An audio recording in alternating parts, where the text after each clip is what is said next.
Hello everyone, welcome to Study Right. In this video we will discuss some static question for your ESIC exam. This is set 8. इस video में हम कुछ static question को discuss करेंगे जो कि आपके आने वाले ESIC एग्जाम में आपकी काफ़ी मदद करेगा. दिस इज सेट 8 और this is the last set. ये लास्ट सेट है. अगर आपने इसके पहले का सेट नहीं देखा है तो उस सेट को भी जाके आप देख ले, क्योंकि वो आपके एग्जाम में काफ़ी इंपॉर्टेंट होगा. उससे क्वेश्चन आपको डेफिनेटली देखने को मिलेंगे. So without for the delay let's start the video. सबसे पहले क्वेश्चन की बात करते हैं. Who has been appointed as the chairman of ICC cricket committee. So international cricket council है, उसके क्रिकेट कमेटी के चेयरमैन कौन बने हैं? तो उसके क्रिकेट कमेटी के चेयरमैन बने हैं सौरव गांगुली. और ध्यान रखें, सौरव गांगुली जो वो BCCI के प्रेसिडेंट भी है. तो सौरव गांगुली कौन है? तो BCCI के प्रेसिडेंट भी है. ठीक है. और ICC की बात करें तो ICC का हेडक्वार्टर कहाँ पे है? तो वो दुबई में है. ठीक है. और ICC के CEO कौन है और चेयरमैन कौन है? ठीक है. तो ICC के CEO कौन है? तो जेफ एलरडाइज है. Geoff Allardice. और A for Allardice, A for Australia.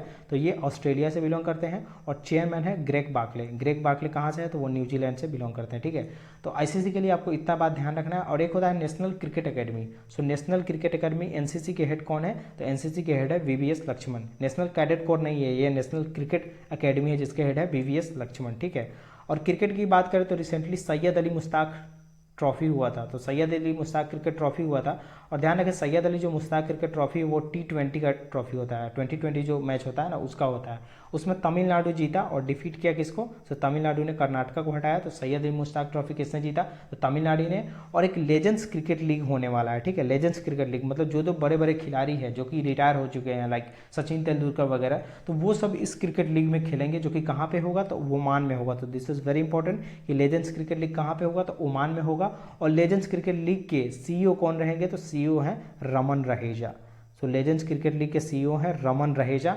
और अभी आपको पता हो तो इस बार जो T20 वर्ल्ड कप हुआ था वो उसकी मेज़बानी किसने करी थी? तो उसकी मेज़बानी की थी ओमान और UAE ने. ठीक है. तो T20 जो वर्ल्ड कप हुआ था वो ओमान और UAE ने होस्ट किया था. और ये जो T20 वर्ल्ड कप है वो ऑस्ट्रेलिया ने जीता था न्यूजीलैंड को हरा के. तो ऑस्ट्रेलिया वन किया था, न्यूजीलैंड हारा था. ठीक है. तो इतना बात इस क्वेश्चन से ध्यान रखें. Fort William located in which state? तो फोर्ट आपके लिए इंपॉर्टेंट हो सकता है, एग्जाम में आ सकता है. तो फोर्ट विलियम लोकेटेड है वेस्ट बंगाल में. और अगर फोर्ट की बात करें तो कुछ फोर्ट की बात कर लेते हैं. ये वेस्ट बंगाल कोलकाता में लोकेटेड है. रेड फोर्ट कहाँ पे लोकेटेड है? रेड फोर्ट लोकेटेड है न्यू दिल्ली में. कांगड़ा फोर्ट जो कि आपके लिए काफ़ी इंपॉर्टेंट है हिमाचल प्रदेश में. और श्रीरंगपट्टनम एग्जाम में आया भी हुआ है, कर्नाटका में लोकेटेड है. और ग्वालियर फोर्ट कहाँ पे है? तो वो ये MP मध्य प्रदेश में है. और ग्वालियर वही जगह है जहाँ पे ड्रोन मेला भी हुआ था. और पन्हाला और सिंधुदुर्ग, एक पन्हाला और सिंधुदुर्ग फोर्ट है वो महाराष्ट्र में है. और दौलताबाद ज़्यादा ही इंपॉर्टेंट है. दौलताबाद, औरंगाबाद आपको ध्यान रखना है. और औरंगाबाद एक बिहार में भी है, लेकिन ये बिहार वाला औरंगाबाद नहीं है, ये महाराष्ट्र वाला है. यहाँ पे है दौलताबाद फोर्ट. और रणथंभौर एक फोर्ट है, वो कहाँ पे है? महाराष्ट्र में. Mehrgarh, Kumbhalgarh, Amber fort, Junagadh fort, Chittorgarh fort, ये सारे फोर्ट लोकेटेड हैं राजस्थान में कई सारे फोर्ट्स हैं. और एक ध्यान रखिए, एग्जाम में एक बार आया था गिंजी फोर्ट कहाँ पे है? GINGEE. गिंजी फोर्ट कहाँ पे है? तो गिंजी फोर्ट ध्यान रखें तमिलनाडु में है. और तमिलनाडु में ही एक सेंट जॉर्ज ये भी एग्जाम में आ चुका है. सेंट जॉर्ज फोर्ट भी तमिलनाडु. और सेंट जॉर्ज का लोकेशन भी ध्यान रख रहा है कि चेन्नई में है. ठीक है. और गोलकुंडा फोर्ट हैदराबाद में. और वारंगल फोर्ट तेलंगाना में लोकेटेड है. और आगरा फोर्ट कहाँ पे है? तो वो यूपी में है. RBI has raised the long-term cap on promoters' stake in private sector banks to hold what percent instead of 15%. अब ये क्या है, इसे मुझे आपको समझाना पड़ेगा. अब RBI ने क्या किया, 2020 में एक कमेटी बनाई, इंटरनल वर्किंग ग्रुप कमेटी. और जिसके हेड कौन थे? PK मोहंती. ठीक है. तो ध्यान रखना है आपको कि इंटरनल वर्किंग ग्रुप के हेड कौन थे? तो PK मोहंती. और ये कमेटी किसके लिए था? ये इंडियन प्राइवेट बैंक्स के रिफॉर्म्स के लिए था. ठीक है. तो इस कमेटी ने नवंबर 2021 में रिकमेंडेशन दिया, 33 रिकमेंडेशन. ठीक है. टोटल 33 रिकमेंडेशन दिए, जिसमें RBI ने एक्सेप्ट किया कितना? RBI ने एक्सेप्ट कर लिया 21 रिकमेंडेशन. और जो 12 रिकमेंडेशन लेफ्ट है वो रिव्यू में है. ठीक है. सो अब जो 21 रिकमेंडेशन जो RBI ने एक्सेप्ट किया, उसी से रिलेटेड ये भी क्वेश्चन है. अब इस क्वेश्चन का क्या मतलब है, इस क्वेश्चन को समझाने के पहले मैं आपको बता देता हूँ कि ऑथराइज्ड कैपिटल क्या होता है और एक पेड अप कैपिटल क्या होता है. मान लो A और B पर्सन है, 2 पर्सन है, ये चाहते हैं बैंक खोलना. तो ये RBI के पास हो गया. RBI ने कहा ठीक है आप 100 करोड़ में एक बैंक खोल लो. ठीक है. 100 करोड़ में. सो जब RBI ने अमाउंट बताया कि हाँ आप 100 करोड़ में बैंक खोलो, तो वो हो गया आपका ऑथराइज्ड कैपिटल. ये RBI ने आपको ऑथराइज किया, ये ऑथराइज्ड कैपिटल हो गया. और पेड अप कैपिटल क्या हुआ, जैसे कि A और B ने सोचा कि अच्छा मेरे पास तो अभी 1000 करोड़ रुपए नहीं है तो क्या करूँ. तो इन्होंने सोचा कि चलो हम अपना 200 करोड़ 100 करोड़ मिलकर डाल देते हैं और बाद बाकी जो भी 800 करोड़ है उसको हम लोग बॉन्ड्स वगैरह या फिर कहीं से रेज कर लेंगे, वहाँ से पैसा उठा लेंगे। तो ये जो 200 करोड़ इन्होंने डाला अपना कैश, वो हो गया इनका पेड अप कैपिटल। तो ये दोनों कॉन्सेप्ट्स आपके लिए काफ़ी इंपॉर्टेंट थे। और प्लस एक और बात कर लेते हैं कि प्रोमोटर और शेयर होल्डर में क्या फ़र्क है। सो प्रोमोटर की बात करें तो प्रोमोटर जो होता है वो बैंक का मालिक होता है, ये ओनर होता है, ठीक है, प्रोमोटर। और शेयर होल्डर होता है जो कि उसमें शेयर खरीदे हुए अपना इन्वेस्टमेंट किए हुए रहता है। सो प्रोमोटर शेयर होल्डर हो सकता है, लेकिन कोई शेयर होल्डर कभी भी प्रोमोटर नहीं हो सकता। शेयर होल्डर कभी भी किसी बैंक का मालिक नहीं हो सकता। सो प्रोमोटर होता है उसका ओनर। तब क्या कहा गया था आरबीआई के द्वारा, आरबीआई का क्या है कि प्राइवेट सेक्टर बैंक अगर आप खोलते हो, ठीक है, तो प्रोमोटर का शेयर जो रहता है ना, वो 5 साल में 40% आपको रखना पड़ेगा। अब मान लो कि 200 में लोग इन्होंने बैंक खोला, तो आपको 80 करोड़ रुपए आपको बैंक में 5 साल तक रखना पड़ेगा। अब ये क्यों रखना पड़ता है, क्योंकि क्रेडिबिलिटी बना रहे, ताकि कस्टमर को ऐसा ना लगे कि सारा पैसा हमारा ही डिपॉजिट हुआ है और इन मालिकों का कुछ पैसा ही नहीं है। तो इसमें आरबीआई की क्रेडिबिलिटी और मतलब बैंक के मालिक और जनता के प्रति क्रेडिबिलिटी बना रहे, उसके लिए 40% इसमें 5 साल तक रखना पड़ता है प्रमोटर को, ठीक है, बैंक्स के प्रमोटर को। तो वही जो 5 साल तक रखना पड़ता है, और आने वाले 10 साल में, 5 साल के बाद जो आने वाला 10 साल, यही जो 40% है इसको 15% करना पड़ता था पहले, ठीक है। लेकिन अब आरबीआई ने कहा है कि नहीं, आप 15% नहीं, आप उसको 26% करो। तो यही यहाँ पे इस क्वेश्चन में पूछा गया है कि लॉन्ग टर्म कैप जो प्रोमोटर्स का स्टेक था वो प्राइवेट सेक्टर बैंक में, वो 15% से कितना कर दिया गया है, तो अब 26% आप मिनिमम रख सकते हो। और ये तो एक रिकमेंडेशन की बात रही है, 2-3 रिकमेंडेशन आपके लिए काफ़ी इंपॉर्टेंट है, तो उसको भी डिस्कस कर लेते हैं। पहले बात करते हैं स्मॉल फिनेंस बैंक और यूनिवर्सल बैंक। तो universal bank, small finance bank, ठीक है। तो अगर अब आपको यूनिवर्सल बैंक खोलना है तो अब आपको चाहिए 1000 करोड़, जो कि पहले चाहिए था 500 करोड़। और अगर आपको अब स्मॉल फिनेंस बैंक खोलना है तो अभी आपको चाहिए 300 करोड़, जो कि पहले चाहिए होते थे 200 करोड़। और ध्यान रखें, स्मॉल फिनेंस बैंक मैंने आपको कई बार बताया कि नचिकेत मोर कमेटी नहीं, ऊषा थोराट के कहने पे खोला गया था, और पेमेंट बैंक खोला गया था नचिकेत मोर कमेटी के कहने पे।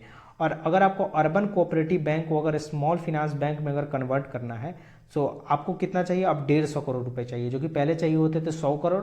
और इस 150 को आपको आने वाले 5 साल में 300 करोड़ बनाना है। पहले चाहिए होते थे 100 करोड़, लेकिन अब चाहिए 150 करोड़। तो ये सारे क्वेश्चन आपके लिए काफ़ी इंपॉर्टेंट है। और ध्यान रखिए, अगर आप यूनिवर्सल बैंक खोलते हो तो आने वाले 6 साल में आपको स्टॉक मार्केट पे लिस्ट करना पड़ेगा। और अगर आप स्मॉल फिनेंस बैंक खोलते हो तो आने वाले 8 साल में आपको उसे स्टॉक मार्केट पे लिस्ट करना पड़ेगा। तो ये सारे रिकमेंडेशन आपके लिए काफ़ी इंपॉर्टेंट है, इससे क्वेश्चन एग्जाम में जरूर देखने को मिलेगा। Keoladeo national park located in which state. Keoladeo national park Rajasthan के भरतपुर में लोकेटेड है, तो भरतपुर भी आप ध्यान रखें। और ध्यान रखें, इंडिया में 2 ऐसा साइट है जो को मॉन्ट्रियक्स प्रोटोकॉल में आ गया था। और मॉन्ट्रियक्स प्रोटोकॉल क्या होता है, जैसे रामसर साइट्स वगैरह बनते हैं तो वहाँ पे एक होता है मॉन्ट्रियक्स प्रोटोकॉल। उसमें अगर कोई भी साइट आ गया, इसका मतलब कि जो रामसर साइट जिन्होंने वो डिक्लेयर किया गया था, उन्होंने उस जगह का अच्छे से संरक्षण या अच्छे से उसका देखभाल नहीं किया, तो इसलिए उसको मॉन्ट्रियक्स प्रोटोकॉल में डाल दिया जाता है, ठीक है। सो केवलादेव नेशनल पार्क और एक लोकटक लेक कहाँ पे है, तो मणिपुर। इन दोनों को भारत में अब तक मॉन्ट्रियक्स प्रोटोकॉल में डाला गया था। और जो केवलादेव नेशनल पार्क है, ये रामसर साइट भी है, एक यूनेस्को वर्ल्ड हेरिटेज साइट भी है, ठीक है।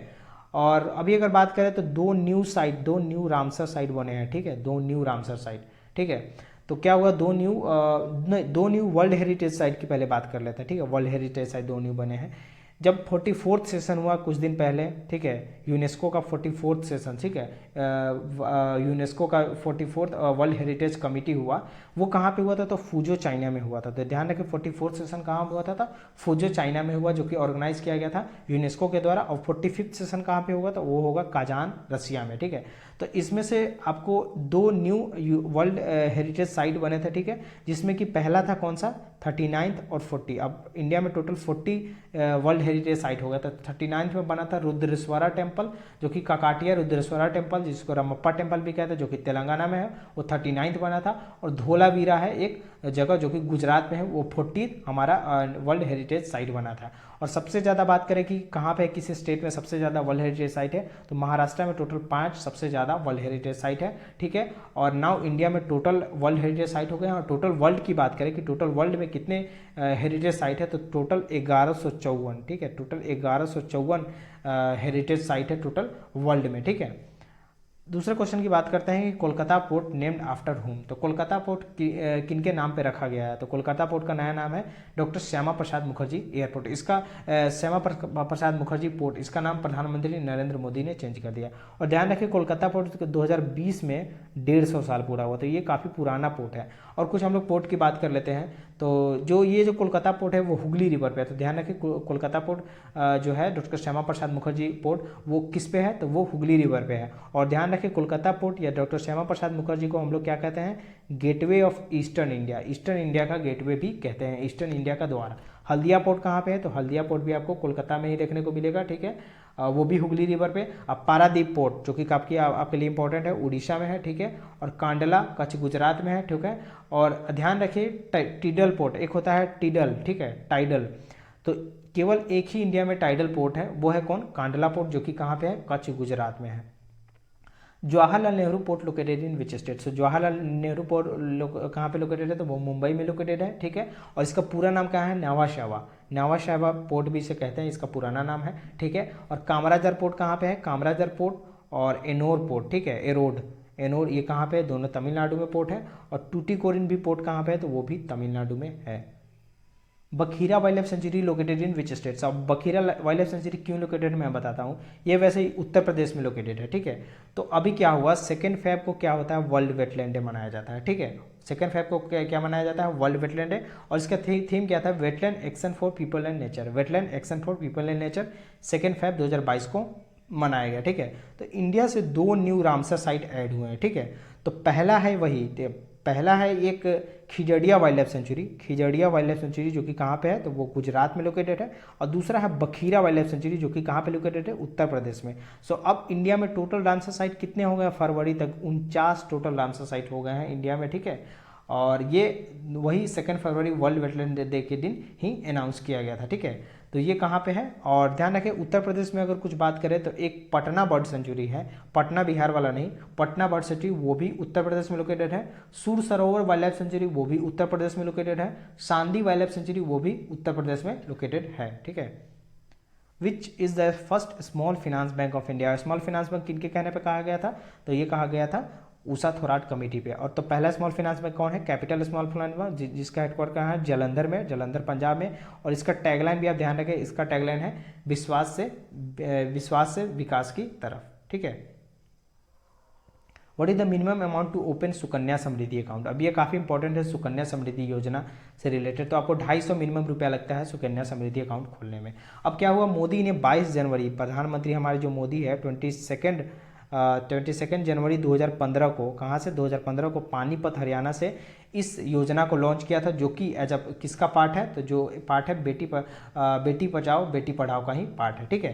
तो अकाउंट कब तक ओपन हो सकता है, ठीक है। तो अकाउंट 10 साल तक के लिए ओपन आप कर सकते हो, मैक्सिमम 10 ईयर्स के लिए आप अकाउंट इसमें ओपन कर सकते हो। और पर ईयर आप मैक्सिमम 1.5 लाख रुपए ही इसमें जमा कर सकते हो, 1.5 लाख रुपए, ठीक है। और मिनिमम अमाउंट आप 250 रुपये से खोल सकते हो, ठीक है। और इसका मैच्योरिटी पीरियड क्या है, मतलब पैसा आप कब निकालोगे? तो वो 21 ईयर्स होता है। लेकिन अगर आपकी बेटी अगर 18 साल, लड़की 18 साल की हो जाती है तो आप 50% इससे पैसा निकाल सकते हो उनके पढ़ाई वगैरह के लिए, ठीक है। और अमाउंट जो है वो 15 साल के लिए डिपॉजिट किया जा सकता है, मैक्सिमम 15 साल के लिए डिपॉजिट किया जा सकता है। सो मिनिमम अमाउंट कितना है सुकन्या समृद्धि में? तो 250 रुपये। ये आपके लिए काफ़ी इंपॉर्टेंट है। Where is the headquarter of Indian bank? अब इंडियन बैंक का हेडक्वार्टर मुंबई में नहीं है, ध्यान रखें। इंडियन बैंक का हेडक्वार्टर कहाँ पे है? तो वो चेन्नई में लोकेटेड है। तो इस वीडियो में इतना ही। आने वाले वीडियो में हम लोग और बातों को डिस्कस करेंगे। आपके एग्जाम के लिए all the best, all the best आपके एग्जाम के लिए। आप अच्छे से एग्जाम दो, आपने काफ़ी पढ़ाई की है, आपको बिल्कुल फायदा होगा। करंट अफेयर्स आपने अच्छे से पढ़ा है, स्टैटिक भी अच्छे से पढ़ा है, आपको